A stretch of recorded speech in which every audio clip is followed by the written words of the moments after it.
আধুনিক পদ্ধতিতে মাছ চাষ করলে মিলবে সুফল। মুর্শিদাবাদে এসে মৎস্য চাষীদের পরামর্শ মৎস্যমন্ত্রী বিপ্লব রায়চৌধুরীর। কি বলেছেন তিনি, শোনাবো।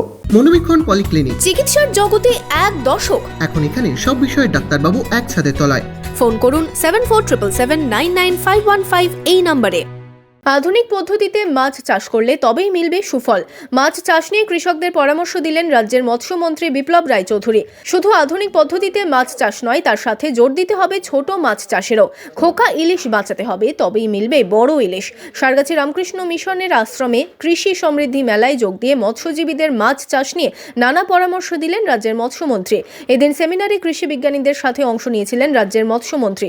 সেখানেই মৎস্যজীবীরা কিভাবে আধুনিক মাছ চাষ করে লাভবান হতে পারেন তা নিয়ে পরামর্শ দেন মৎস্যমন্ত্রী বিপ্লব রায়চৌধুরী। মৎস্যজীবীরা যেন আধুনিক মাছ চাষটা সতর্ক থাকে। আর একটা কাজ করতে হবে, এটা হচ্ছে যে এই খোকা ইলিশ ধরে ইলিশের ভবিষ্যৎটা নষ্ট করবে না। এই দুটো কথা মূল কথা বলছি দুটো। খোকা ইলিশ ধরে ইলিশের ভবিষ্যৎটা নষ্ট করো না, আর ক্রমাগত চেষ্টা করো আধুনিক পদ্ধতিতে মাছ চাষ করা যায়। দাদুর আমলের পদ্ধতি অনুযায়ী মাছ চাষ করো না, এই দুটো কথা বলেছি। কাজে এটা যদি সবাই শোনে তাহলে মাছ চাষের উপকার হবে, না হলে উপকার হবে না, মাছ চাষ নষ্ট হয়ে যাবে। আর তৃতীয় আরেকটা কথা বলি, যেটা হচ্ছে ছোটো মাছ চাষ করো, ছোটো মাছ চাষ করো। ছোটো মাছ চাষ না করলে কিচ্ছু হবে না। গতানুগতিকভাবে পুকুরে মাছ চাষ করে লাভের মুখ তেমনভাবে দেখতে পান না মৎস্যজীবীরা।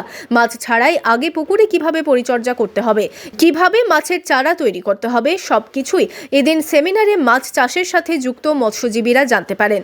আগামী দিনে আধুনিক পদ্ধতিতে মাছ চাষ করে লাভবান হবে বলেই আশাবাদী মৎস্যজীবীরা। এখানে ওনারা মাছ চাষ সম্বন্ধে বললেন যে আগে জানতে হবে পুকুরের দৈর্ঘ্যটা জানতে হবে, দৈর্ঘ্যটা জানতে হবে। হ্যাঁ, মাছ চাষ করতে গেলে তা দৈর্ঘ্যটা সাধারণ মানুষ তো মাপতে পারবে না। যদি একটা হাতে করে এক হাতে 1.5 ফুট হয়, ওইভাবে যদি মেপে আনা হয় তাহলে আমরা সেটা কত ফুট হবে, দৈর্ঘ্য প্রস্থ কত ফুট হবে, সেই অনুপাতে মাছের খাবার দিতে হবে।